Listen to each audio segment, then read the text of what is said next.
And this is KAOS 89.3 FM Olympia Community Radio. The following commentary is not necessarily the opinions of the staff, management, or underwriters of KAOS or the Evergreen State College. It is the opinions of the guest and the host. That being said, it's time to talk a little bit about some of the things coming up in the community.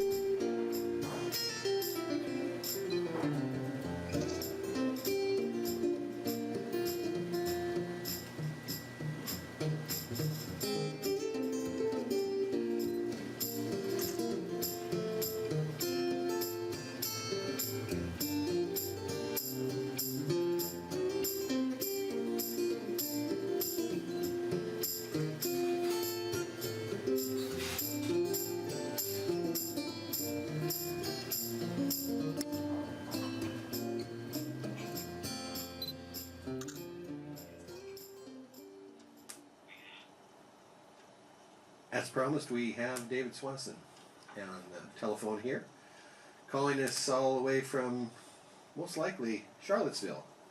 Welcome to the program, David. Yes, indeed, Charlottesville, Virginia. How are you? Pretty good. I'm glad to be here, and I'm glad to have you on the air. Always a pleasure. And your books include When the World Outlawed War and War is a Lie.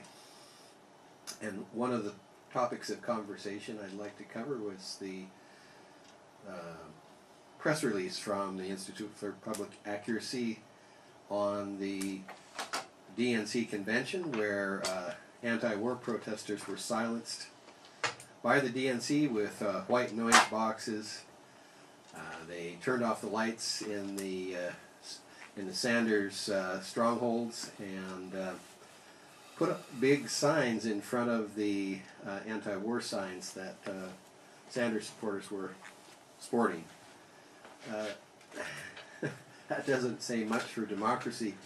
Obviously, they didn't want any signs of the lack of unity that the DNC is calling for.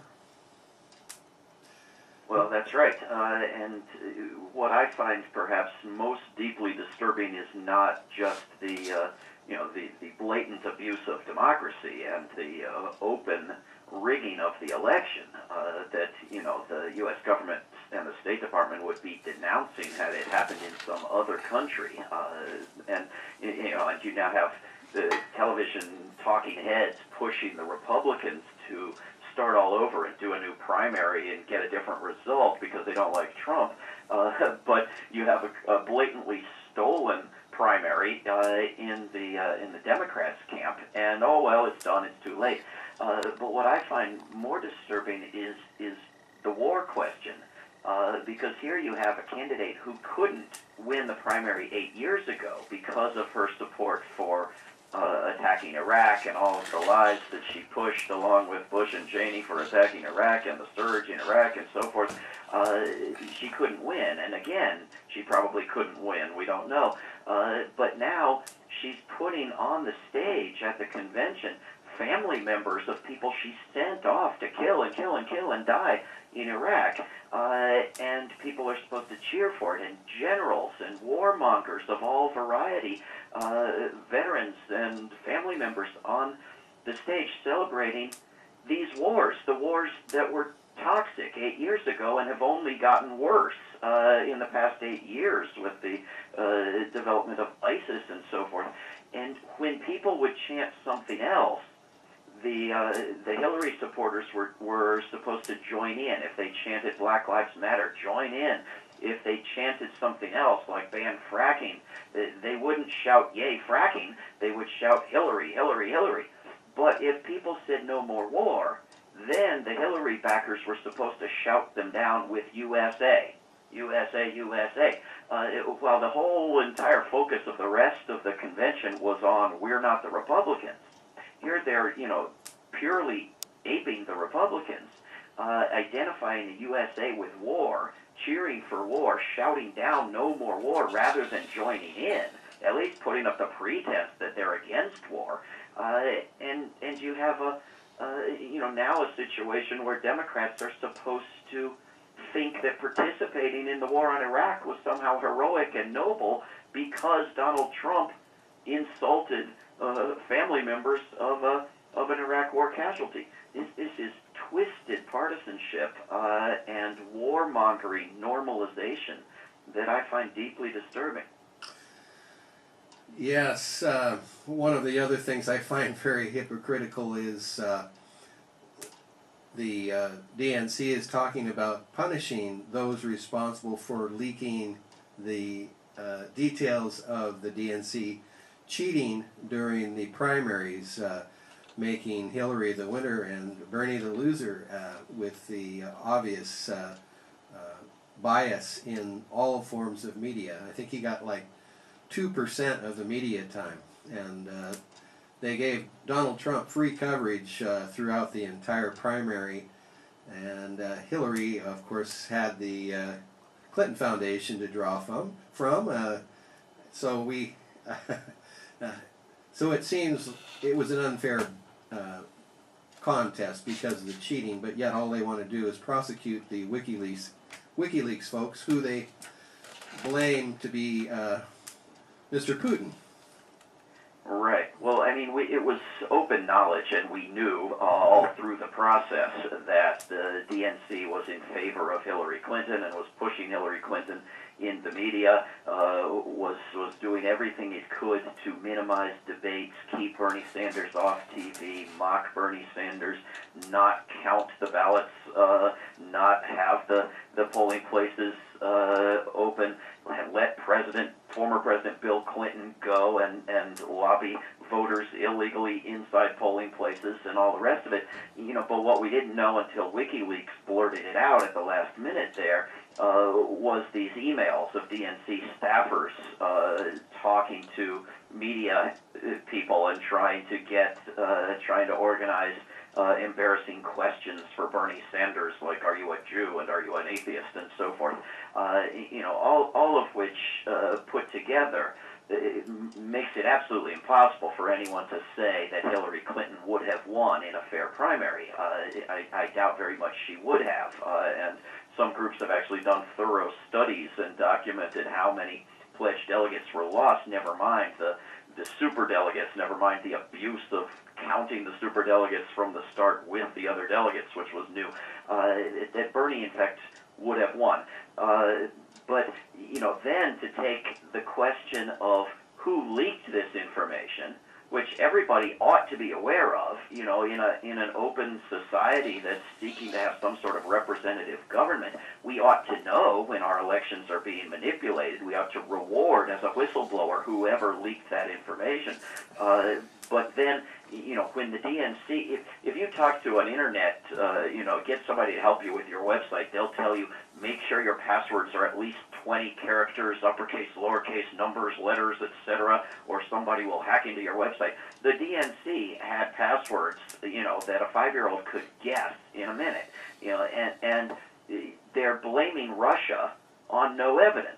Now, it's entirely possible it was Russia. It was entirely possible the dreamed-up weapons of mass destruction that Hillary told us about were in Iraq. But there's no evidence for it. And to demonize Russia and blame Russia after having, falsely, and at least without evidence, blamed Russia for all kinds of downing of airplanes and so forth, having facilitated a coup on Russia's border in Ukraine, having expanded NATO to Russia's border, having put troops and military exercises into Poland and a missile base in Romania and one under construction in Poland, and the biggest military buildup since World War II, all demonizing Russia. And then to get liberals in the United States to start, opposing any sort of peace with Russia because Donald Trump, Satan incarnate, is friends with Putin, which he isn't. It's incredibly twisted. This level of partisan manipulation, people who will just flip their view on anything, including the utility of NATO or of overthrowing governments around the world based on partisanship. They would go for the other guy. With a few twists and turns in the argument, they would back everything Donald Trump says instead of everything Hillary Clinton says. This is sort of dumbing down mindless partisanship in the U.S. media. Yeah, I'd have to agree, David. We're speaking with David Swanson, and we are now. Share with us your website. Is it War is a Lie, or? I have lots of them. Just to confuse you, I have a book that has recently come out in a second edition called War is a Lie, and there is a website that goes with it called warisalie.org, and you can go there or go to your local bookstore or Amazon.com or wherever you like to go. But if you go to warisalie.org, you can watch all the videos of all the events I did around the country talking about it and so forth. I also have a website called warisacrime.org to confuse everyone further. That is a blog that I and many other people blog on about issues of war and peace. And then I've started in recent years an organization called World Beyond War, which you can find at worldbeyondwar.org, that is planning a big conference and nonviolent action in Washington, D.C. this September, and related events around the world this September. So I encourage people to go and register if you can be in D.C. in September, because registrations are going to fill up and we're going to cut it off soon. That's at worldbeyondwar.org. And my own website is at davidswanson.org. That's probably enough. All right. Hey, that about covers it. Very good. What we need is less war, and what we need is love in this world. We don't need any more war. I agree. So, yeah, when I was watching the convention, I had to yell at my radio. It was NPR, and the commentary on NPR was atrocious. Mara Eliason, who also has a show on Fox News, was beating the drums for militarism and trumpeting praise for Clinton and everybody on the stage, and talking the protesters down. So, but it's actually quite typical commentary from Mara Eliason. But I find it interesting that not even in public radio can we find any semblance of neutral behavior when it comes to anti-war actions and activity. So it seems like the old saying that NPR stands for National Pentagon Radio or National Petroleum Radio or non-pertinent radio actually comes to mind. Well, I think those are often very much to the point. I also think that their program, All Things Considered, ought to be called 2% of Things Considered because of what it leaves out. Because there you can find probably as many or more actually good stories on NPR as on the New York Times or anywhere else, but you have to hunt for them. The rest of the time, you're given, this pretense of the full range of debate, which often ranges from, immediate nuclear destruction of the globe to a medium-sized strategic war, and that's the full range of debate. And there's nothing in the way of no war or other hostile actions or actual diplomacy or aid or any sort of cooperative measures other than killing people. They're just not in the equation. So I've heard weapons makers joke about wanting new wars and occupations for profits on NPR. I mean, that's an acceptable sort of joke on NPR, where if you joke about something racist or sexist, I mean, you will be absolutely condemned and off the air for life. But I highly recommend a thing called C-SPAN. I mean, if you're going to watch, a Democratic or Republican convention, God help you. I mean, there's enough poison in that thing to, destroy the country.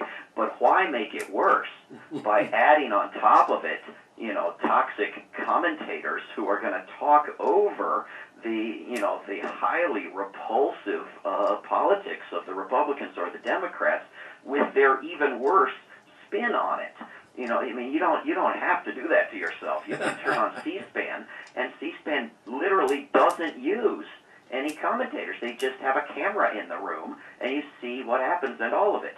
I find, that's bad enough for me. I don't want anything worse. And I actually appreciate that use of tax dollars, unlike most uses of my tax dollars. I think I'd have to agree. It's just that the radio is kind of the universal easy thing to do. It goes with you everywhere. And well, they have radio too, C-SPAN radio. Oh, they do. Is it on the Sure. on the FM or is it this probably I satellite believe radio? I believe it's on FM or AM. I don't want to swear which, and satellite and internet. I'll have to look for it. Yeah. So, yeah, we reported on the convention last week. I had Sherry Honkala on, the Poor People's Party spokesperson there, based in Philadelphia, talking about the poverty and police violence within Philadelphia that the news media is totally forgetting. And then we had reports from people in the street at the different protests and actions around Philadelphia. There were so many going on at once. The news media missed all of those as well, if we're going to talk about bias. And so this is a problem. We don't get real news. We get real bias, and when it comes to issues of war and peace and poverty and violence, it's always blame the victim.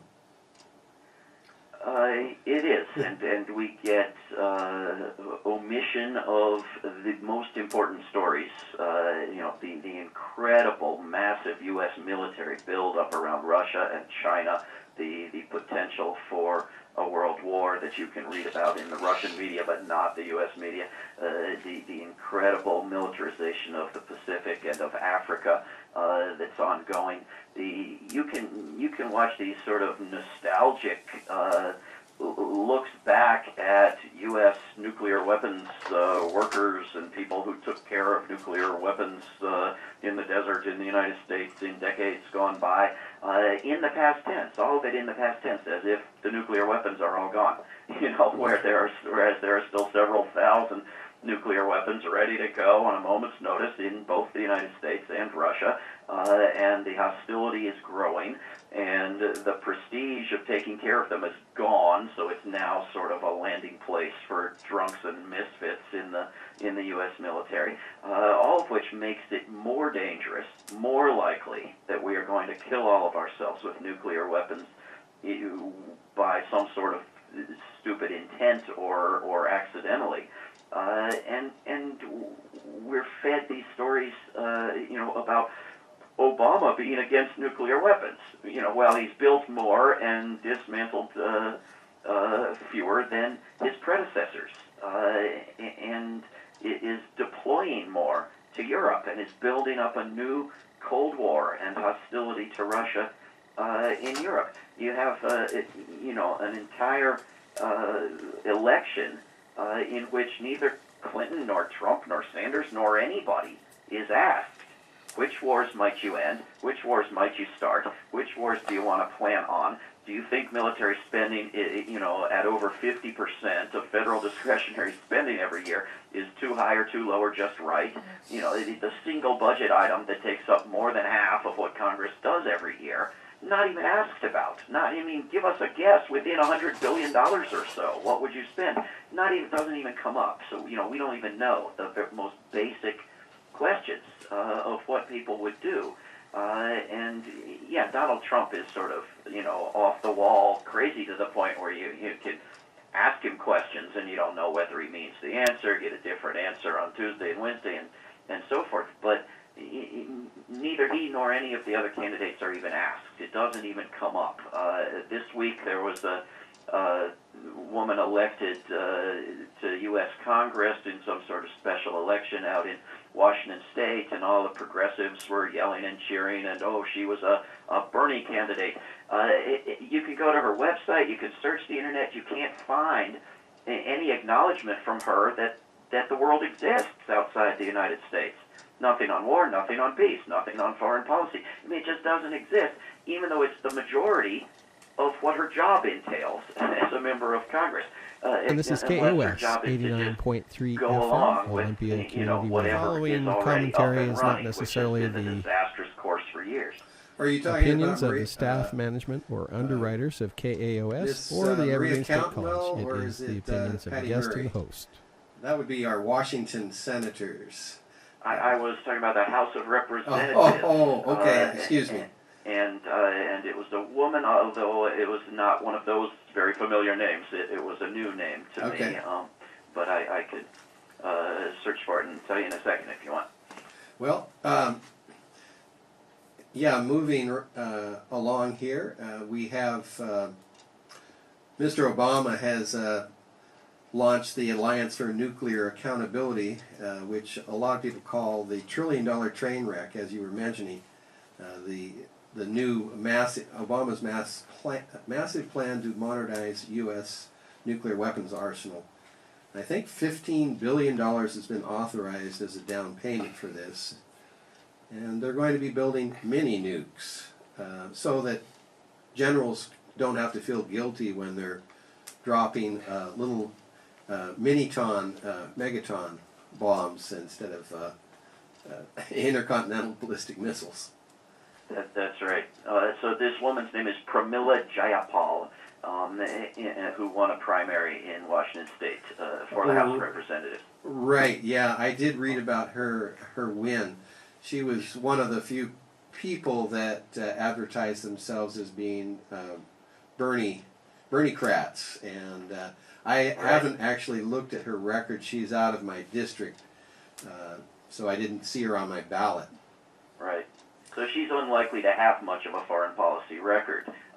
My complaint is that when you run for Congress and you have a beautiful, extensive, substantive website for your campaign, like she does, with all kinds of issues, foreign policy isn't there, at all. Nothing. And that's normal. I'm not trying to pick on her. And she may very well end up being better than, your average Congress member on foreign policy. Wouldn't surprise me at all. She could be worse. Who knows?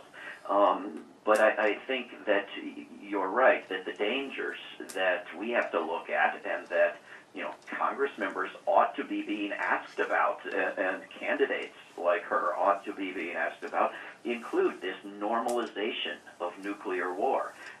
We just had the Prime Minister of England swear that she would indeed use nuclear weapons if required by the need to deter something or other. It's not clear what they have ever deterred or how they could ever deter anything, but she would use them and she would kill 100,000 innocent people without a second thought, whereas Jeremy Corbyn, the current leader of the Labour Party, the biggest party in the United Kingdom, is wildly and widely denounced for saying he would never do that. And back in the United States, you have presidential debates in the primary last December, where one of the Republican candidates, Ben Carson, was asked, would you be willing, as part of your basic job as president, to be willing to kill hundreds or thousands of innocent children? This is just normal. Well, the United States, has a first strike nuclear policy, uses chemical and biological weapons, uses depleted uranium and other forms of nuclear weapons, is spreading more nukes to allied countries in Europe and around the world, and is building, as you say, smaller nukes that it describes as more usable, with the potential of it becoming normal to use such things. Meanwhile, you have commanders in various commands, Central Command, Pacific Command, etc., around the globe and in various nations in Africa, asking the military for permission to go ahead and authorize their own drone murders without having the president have to take it up on his Terror Tuesday list, so going through men, women, and children and picking whom to have drone murdered. This has the potential to spiral out of control. With President Hillary Clinton, it'll be intentionally spiraling out of control. With a President Donald Trump, as soon as there's some incident that's painted as humiliating to the United States, well, then it will be massive revenge, and the fate of the world be damned. Yeah, we're just about out of time, David, and yeah, that's it's pretty scary on all accounts. We're left with this terrible lesser of evils choice, and there are alternatives, but it appears like they are symbolic, and there is a reason to vote for Hillary if you're in a swing state. But I think what Noam Chomsky says about the lesser of evils voting, the LAV, saying if you're in a swing state, you got to vote for Hillary, but if you're in a blue state and your state is going to go for Hillary anyway, you can practice your conscience and vote for a peace candidate instead. I will respectfully disagree and have explained why at great length at davidswanson.org, and I will be supporting Jill Stein in this swing state of Virginia, and should I cross the border into Maryland or West Virginia, my conscience would come right along with me. All right. Hey, we'll have to leave it at that, David. We're out of time for this segment, and I'm going to have another peace activist on after this, Mr. Bernie Myers. He's the American Gandhi, and he'll be coming live into the studio here in a few minutes.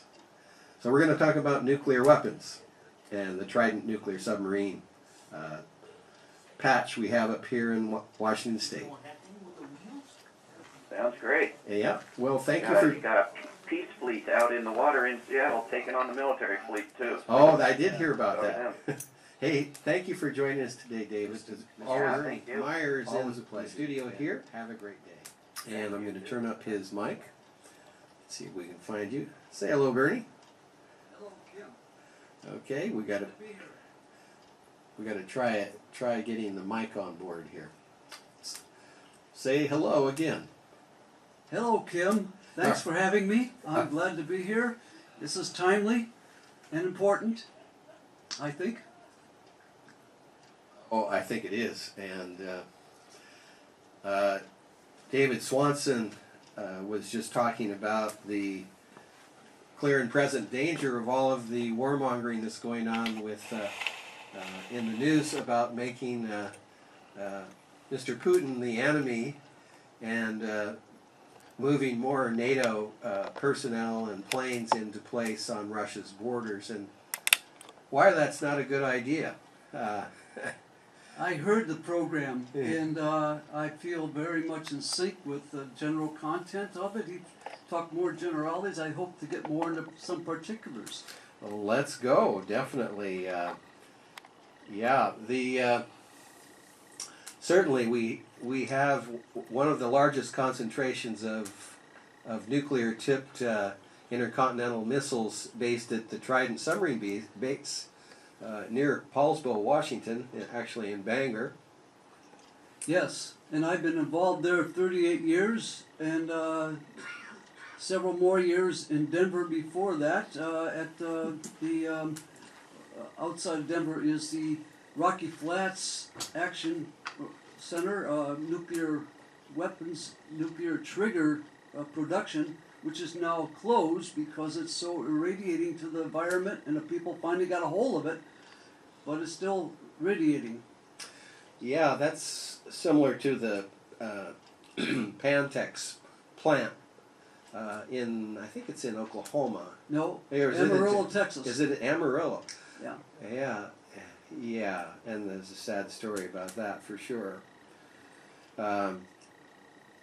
So now, all of these new nuclear triggers that Obama is promising to upgrade all of our nuclear weapons, which we have about 5,000 that are armed, I understand, and we've got more that have been disarmed, and that was part of the SALT Treaty, I believe.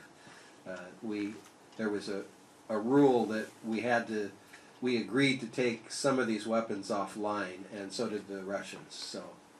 Yes, and I think if you mean we, by the United States, we have more than 5,000. We have more than 7,000 or 8,000, and 1,300 and some are right up here along the Hood Canal.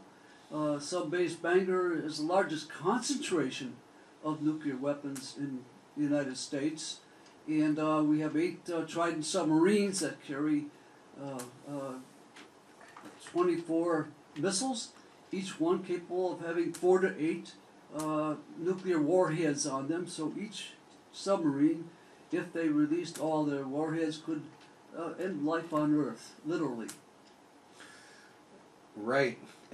Nuclear winter would be assured. There would be no summer for quite a few years, and the fallout would be enough to poison just about everybody. Exactly.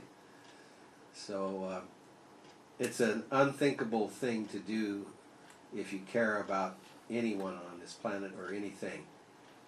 So why are they thinking about it, is the question. Is it insanity? Is it ego? Is it just money? Is it just the military-industrial complex? I've been studying that issue for since 1992, when I started studying why we are violent and what it means. And so it's a complex answer in many ways, because each of us has our own consciousness, etc. But underlying it all, according to Ernest Becker and Ernest Becker Foundation resource people, it is basically our desire to be immortal. But that's not the subject we're here for, but it's part of it, and it'd be worth exploring more at some point. The psychology of nuclear weapons. And human violence. Human violence, yeah. It's related. As Dick McSorley said, nuclear weapons are the tap root of human violence. And before we get too far, I'd like to put in a plug for your event tonight at Traditions. You're showing a film? I'm showing a film, the original Child Bomb, which is a follow-up to Thomas Merton's original Child Bomb anti-poem, which is about a generation of nuclear weapons in the 1940s and their use at that time. The original Child Bomb documentary, which we're showing, is the effects of it, and leading up to today. It came out in 2002, so there's been some new developments, as you just mentioned earlier, but I think it's educational to see a documentary like this. And from my point of view, as our flyer says, wake up, let's get on to it, which is the reason behind it is because we are being warned by people that have been on the inside of our government in high places. We are being warned that we're sliding in the direction of possible use of nuclear weapons between the U.S., Russia, and China. And so, as a member of Ground Zero Center for Nonviolent Action up at Subbase Bangor, and anti-nuclear activist for a long time, I want to do my little part in helping people understand what is happening and what we can do about it, what we must do about it. 7 o'clock tonight at Traditions. Okay, yeah. Now Traditions is on on Fifth Avenue and Water Street on the corner. Right.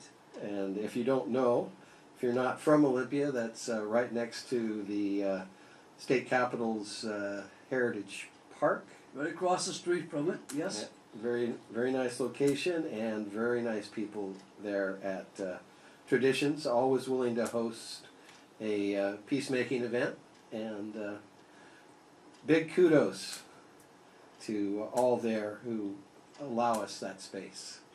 Oh, I'm so appreciative. It's a community center. It's a place for people who want to make a better society, a better life in this world, by sharing and living together in peace, can come and feel at home. Hear, hear. So, yeah, there is.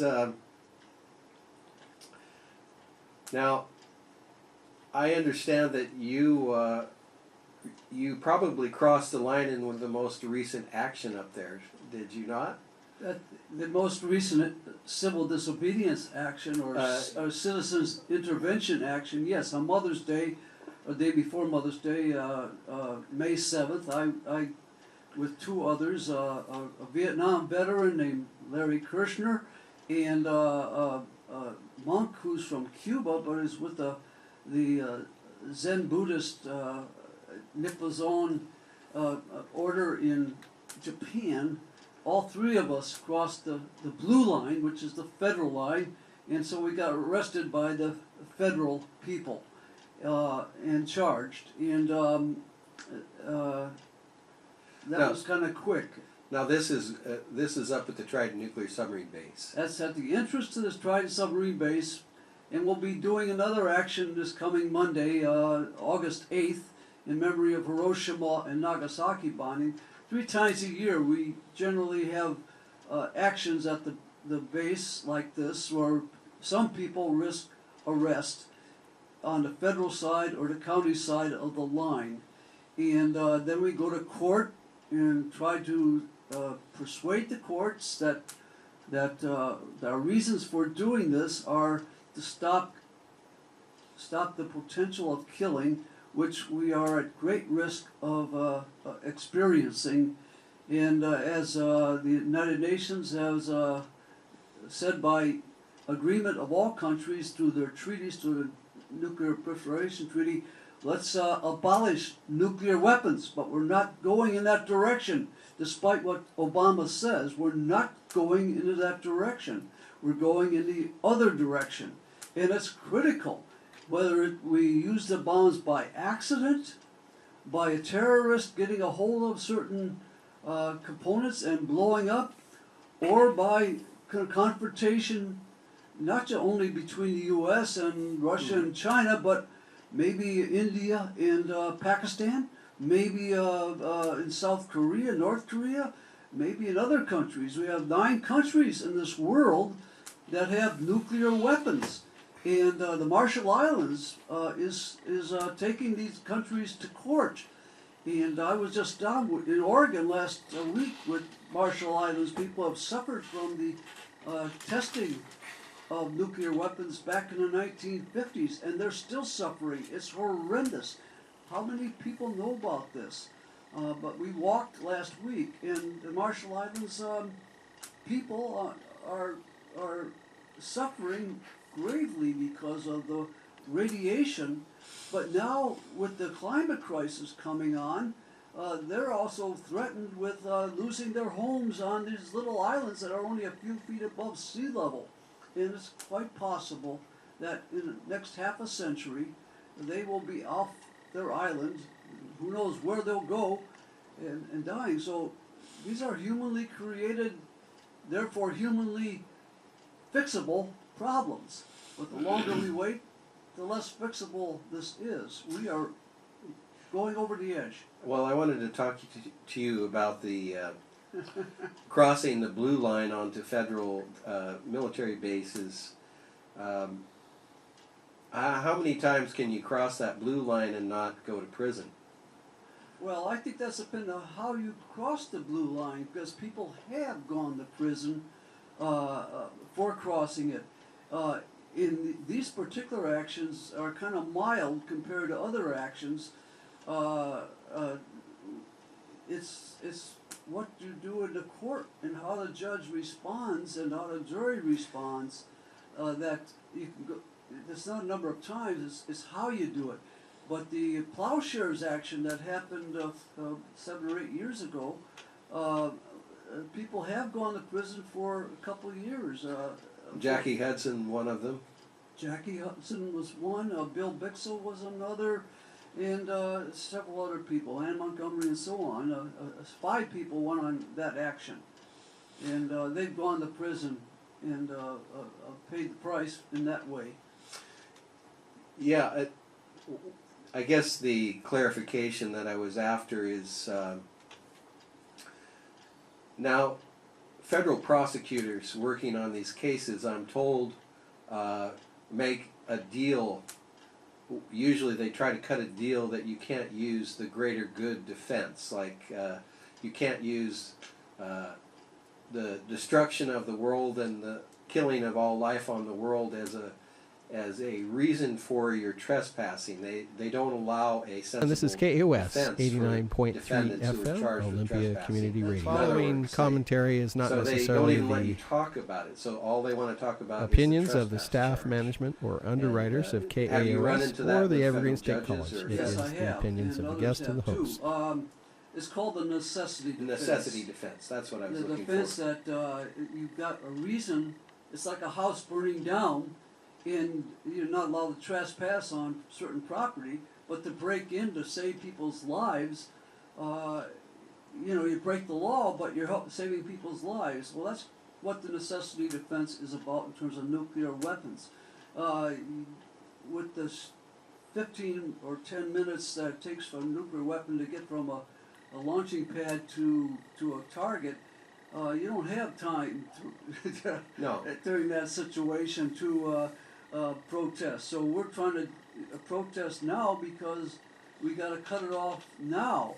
And so offered the necessity defense in 1999 for an arrest at the Trident base along with 8 other people, and the judge would not allow me to use that fine, but that was an exceptional trial in the sense that while we could not use necessity defense or jury nullification defense or some other so-called historic type of defense, the judge did allow us to explain what was on our mind. And the charge that we were charged with said without permission.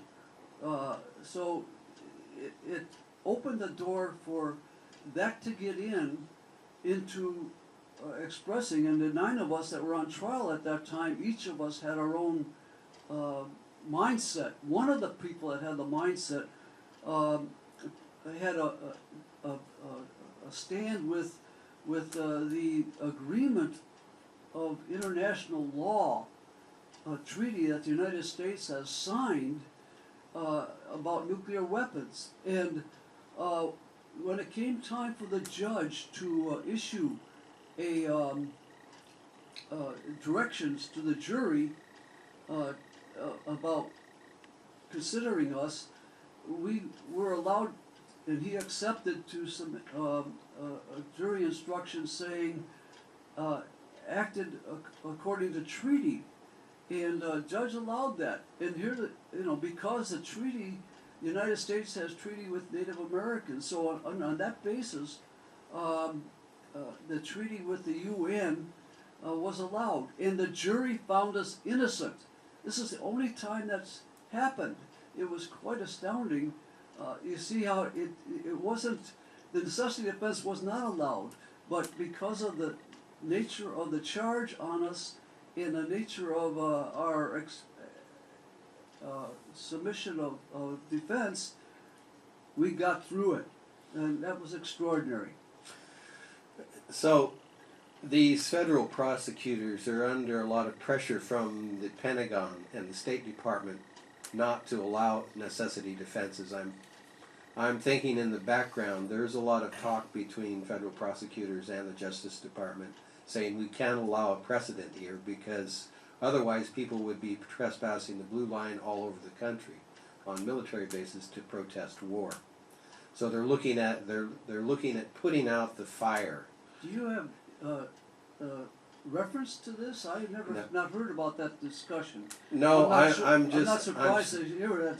I'm guessing. You're guessing. Okay. I'm very much guessing. Yeah. Because we're not going to hear about those conversations, and Right. I can only suppose that that's going on. Right. Well, I think the whole tenor of the legal system is under that kind of onus, whether it's verbal or nonverbal.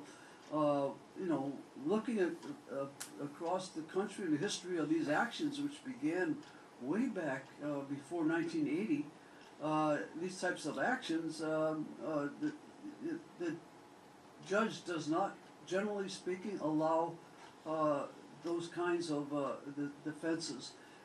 What's not what's not important is the reasons you do it. What's important is you broke this law, you know, et cetera, et cetera. And Right. so Even if many it- people have gone to prison because of that.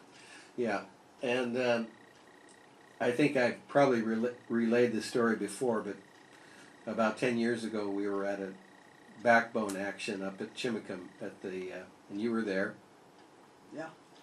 and the chain gang crew was there, Congolisa Rice and Dick Cheney and George Bush were these giant puppets that the Backbone campaign had built, and they were dressed in stripes, and they were there witnessing the direct action at the gate as 38 people went across the county line and were arrested, and I think 3 or 4 went across the blue line and were arrested by federal authorities.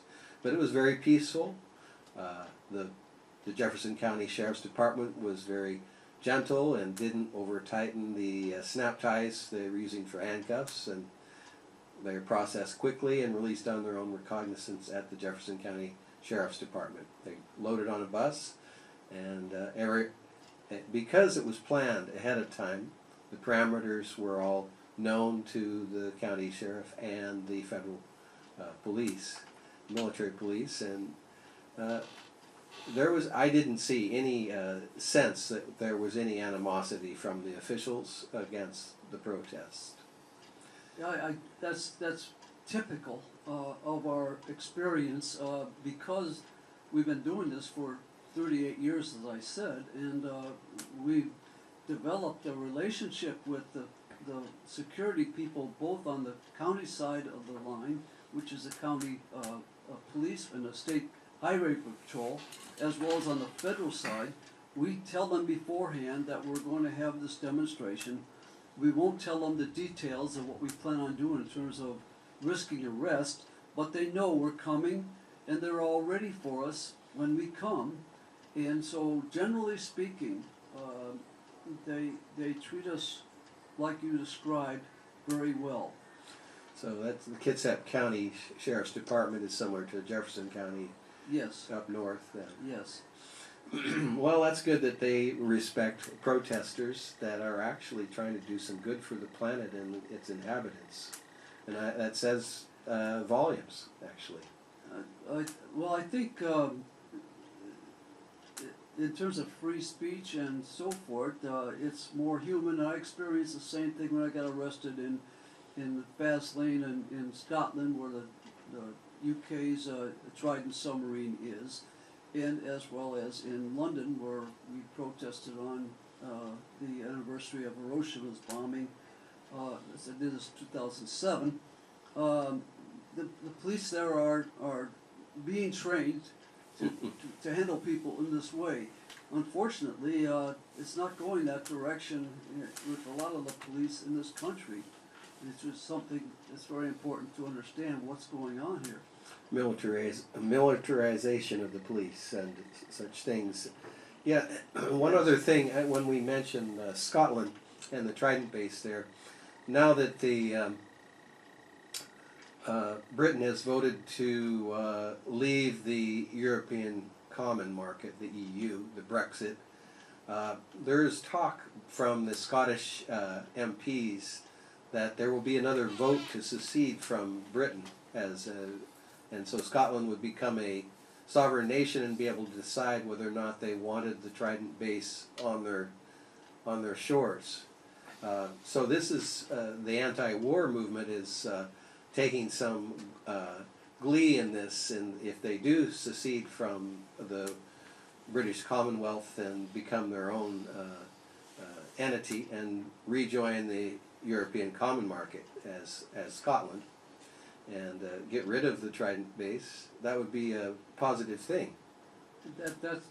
That sounds astounding in one sense, because to move the Trident base from Scotland to England or wherever the UK decides to move it would be a big statement. But there's a lot of time and powers that are going to be deciding these things, and so we got a road to go down. Right, but I just thought that was a hopeful little bit of information that Scotland is considering running another vote for secession. That's right, that's right. So is Ireland, but they don't have a Trident base in Ireland. So, yeah, it's worth going into what's behind all that, not just the issue of nuclear weapons, but relationships and what's happening to people because of the economy, the way the economy is designed, with the concentration of money being sucked up by a few people, and most people, especially in rural England, very much in a state of hurt. Yes, it's worldwide. It's here too in the United States, and certainly it's an issue with the globalization and the Trans-Pacific Partnership and the similar agreement with the European Common Market that's being touted as a way to increase economic gain for probably the 1%. They're not telling us, but that's what it's about. Yes. Yes. So we've got about 4 minutes left in this conversation. I think we should probably repeat the event announcement this evening at Traditions too. Well, tonight at Traditions, I want to conduct a informative documentary, original child bomb, that gives the basis of what's happening, what has happened, what is happening with nuclear weapons. But I want to conclude with the urgency that I'm experiencing. While it's 71 years since Hiroshima, we are sliding into nuclear weapons. And while Donald Trump, according to Democracy Now! Just today, said, well, if we got the nukes, let's use them. Why not use them? He said that, according to Democracy Now! But I think that Hillary, and more than Hillary, the powers that are behind her, lend us to the same mentality. We're going to use them. I'm going to present information tonight that documents this for people to study and make their own mind up. But it's an invitation, tonight is an invitation to take part in efforts to correct nuclear weapons in our society. Join Ground Zero, join the Physicians for Social Responsibility, join whoever's working in this type of thing, and let's work for peace. Good to hear. Traditions, fair trade, I forgot to mention that again. And 5th and Water Street, downtown Olympia. Yes, be there. 7 o'clock. All right. Yeah, we're rolling down on the wire here, and I want to thank you for coming in today, Bernie Meyer, and appreciate your work for peace and all through the years, and wishing that you're working for peace long into the future. Well, I'm getting up there, but as long as I'm here, I'll do something. Yeah. And I'm here to help. Well, we need to join arms. Everybody. That's right. You know, I can't. This is a coalition. Yeah. A collective, an anti-war collective. A community, a loving, caring, truthful community. Well, thanks for coming in. I always appreciate your views. This is KAOS 89.3 FM, Olympia Community Radio. And this is also Parallel University, and I'm your host, Kim Dobson. Thanks to Bernie Meyer for coming in, and David Swanson earlier in the program from Charlottesville, Virginia. And the preceding comments are not necessarily the views of the staff, management, or underwriters of KAOS or the Evergreen State College. They are the opinions of the guests and the host. And thanks for listening. This is KAOS 89.3 FM, Olympia Community Radio. And now it's time for Neural Loop, I believe.